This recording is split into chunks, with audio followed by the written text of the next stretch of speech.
ఈనాడులో ఒక ఆర్టికల్ వచ్చింది లాస్ట్ వీక్, సరసమైన ధరల్లో ఇళ్ళ నిర్మాణం అని. అంటే కన్స్ట్రక్షన్ కాస్ట్ అనేది పెరిగిపోతుంది కాబట్టి సో డెవలపర్స్ కూడా గవర్నమెంట్ని కొన్ని రిక్వెస్ట్లు చేస్తున్నారు so that they can build a affordable homes. So ఇది ఇంటర్వ్యూలో నరేట్కో డైరెక్టర్ ఎవరైతే ఉన్నారో విజయసాయి మేకా గారు చేసిన కమెంట్స్, అంటే రిక్వెస్ట్లు ఏమొచ్చాయి అనేది ఒకసారి చూద్దాం. ఇంట్రెస్టింగ్ కమెంట్స్ ఏంటంటే, ఈ ఔటర్ రింగ్ రోడ్ నుంచి గ్రిడ్ రోడ్స్ అనేవి ఉన్నాయి మనకి బిట్వీన్, అంటే ఫ్యూచర్లో కనెక్ట్ అయ్యే విలేజెస్కి కానీ పక్కపక్కన టౌన్స్కి కానీ గ్రిడ్ రోడ్స్ అనేవి మార్క్ అయి ఉన్నాయి ఔటర్ రింగ్ రోడ్లో. సర్వీస్ రోడ్స్కి కనెక్ట్ అయిపోతూ ఉంటాయి ఇవి.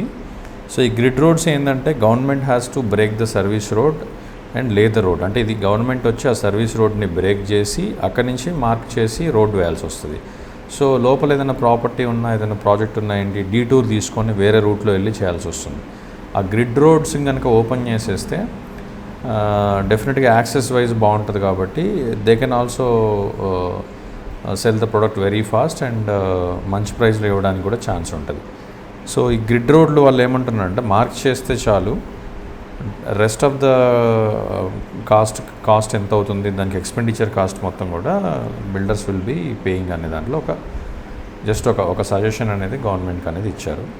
అండ్ వన్ మోర్ థింగ్ ఏంటంటే డెవలప్మెంట్ ఛార్జెస్ ఏవైతే ఉన్నాయో డీసీ ఫీ అంటారు దీన్ని. అంటే పర్మిషన్ వచ్చినప్పుడు ఫస్ట్ డీసీ లెటర్ వస్తుంది, దాంట్లో ఫీ కట్టాలి, డెవలప్మెంట్ ఛార్జెస్ అని ఉంటాయి. దీన్ని ఎక్కడ మన గ్రిడ్ కారిడార్లో ఉందనుకోండి, ఓఆర్ఆర్ గ్రోత్ జోన్ గ్రిడ్ కారిడార్లో ఉంటే ఒక కాస్ట్ ఉంటుంది, బయట ఉంటే ఒకలా కాస్ట్ ఉంటుంది, హెచ్ఎండిఏలో డిటీసీపీలో డిఫరెంట్గా ఉంటుంది.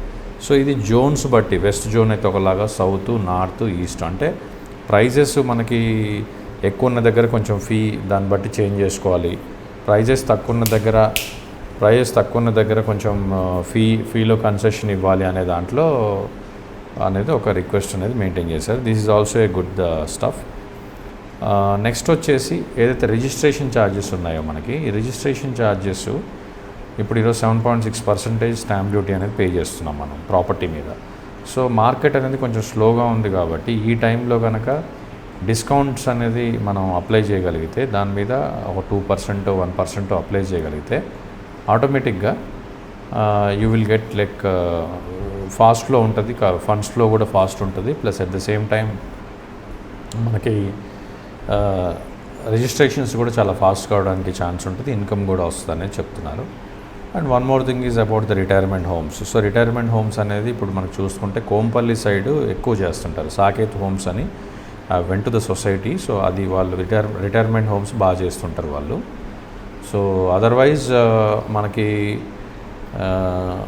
ఇంకా నీడ్ అనేది పెరుగుతుంది రిటైర్మెంట్ హోమ్స్లో అనేది చెప్తున్నారు. సో ఎక్కడైనా మనకి కన్జర్వేషన్ జోన్లో కానీ లేదంటే 111 జోన్లో సంబంధించిన దాంట్లో కొంచెం దూరం వెళ్ళిపోయిన కూడా రిటైర్మెంట్ హోమ్స్ అనేవి మనకు వస్తాయి, బట్ స్ట్రక్చర్స్ ఎలో చేయరు అక్కడ.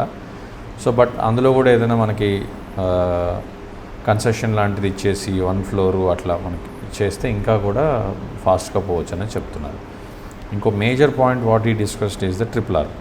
సో రీజనల్ రింగ్ రోడ్ అనేది ఖచ్చితంగా హైదరాబాద్కి వస్తుందనే హోప్తోనే అందరూ ఉన్నారు. మార్కింగ్స్ అవుతున్నాయి, సౌత్ నార్త్ కూడా అంత మార్కింగ్స్ అవుతున్నాయి. ఫండింగ్ దగ్గర state government central government discussions వరకు వెళ్ళింది. ఇది లాస్ట్ 5-8 ఇయర్స్ నుంచి డిస్కషన్లో ఉంది. ఇంకా ఇది కనుక కంప్లీట్ అయిపోతే, ఇది కనుక వస్తే మనకి ఇంకో 50 ఇయర్స్ వరకు ఓవరాల్గా హైదరాబాద్ మార్కెట్లో regional ring road outer ring road మధ్యలో బిజినెస్ నడుస్తూనే ఉంటుంది. సో బిజినెస్ అనేది ఉంటుంది, క్యాష్ ఫ్లో ఉంటుంది, కన్స్ట్రక్షన్స్ నడుస్తూ ఉంటాయి కాబట్టి. సో సిటీ ఎక్స్పాండ్ అవ్వడానికి ఇట్లాంటి టౌన్షిప్లు, శాటిలైట్ టౌన్షిప్లు అలాంటివి కూడా పెద్ద పెద్ద బిల్డర్లు వచ్చి ప్లాన్ చేయాలన్నా, ఎంప్లాయ్మెంట్ క్రియేట్ చేయాలన్నా, ఆ జోన్కి ఏదైనా పర్టికులర్ జోన్కి ఏదైనా క్రియేట్ చేయాలంటే కన్నా ఖచ్చితంగా ఈ రీజనల్ రింగ్ రోడ్ అనేది compulsory mandatory. That's what he mentioned in the article. So let's hope for the best. So ఇది గవర్నమెంట్ సపోర్ట్తో builders can do little more good అనేది వీళ్ళు చెప్తున్నారు. So if you have any comments, just comment in the comment box. Thank you.